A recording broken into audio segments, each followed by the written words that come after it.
ஒரு விஷயத்தை பத்தி ஊருக்கே தெரியும். ஆனா போடு விஜய் மேல பழிய போடு. என்னடா இவ்வளவு பெரிய ஒரு பழிய தூக்கி விஜய் மேல போட்டாலும் மக்கள் விஜய் கூடவே நிக்கிறாங்க. இது என்னடா அதிசயமா இருக்குது அப்படின்ட்டு அது ட்ரை பண்ணி பார்த்தாங்க. அந்த மக்கள் கிட்ட எடுபடல.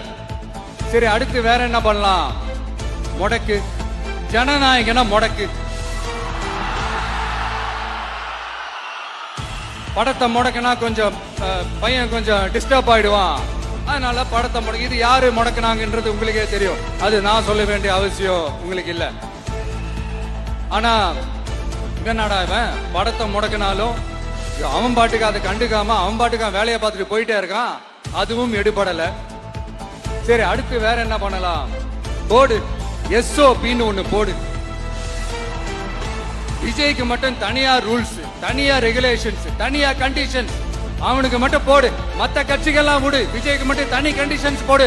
அவன் வெளியவே வரக்கூடாது, மக்களை சந்திக்கவே கூடாது.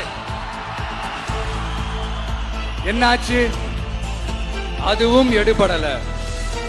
சரி அடுத்து வேற என்ன பண்ணலாம்? நம்மளை சுத்தி இருக்கிறவங்கள வச்சு, அதாவது இத்தனை வருஷமா வெயிட் பண்ணி இப்போ எலெக்ஷனுக்கு 30 நாளைக்கு முன்னாடி கரெக்டா அந்த டைம் பார்த்து ஒரு அவதூறு பரப்ப வேண்டியது. அது என்னன்னு உங்களுக்கே தெரியும். அதுவும் மக்கள் கிட்ட எடுபடல.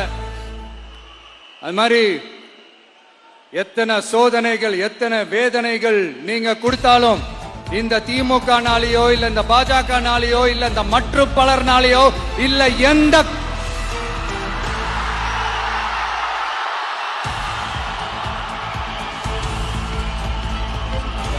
வேற யாராலையும் என்ன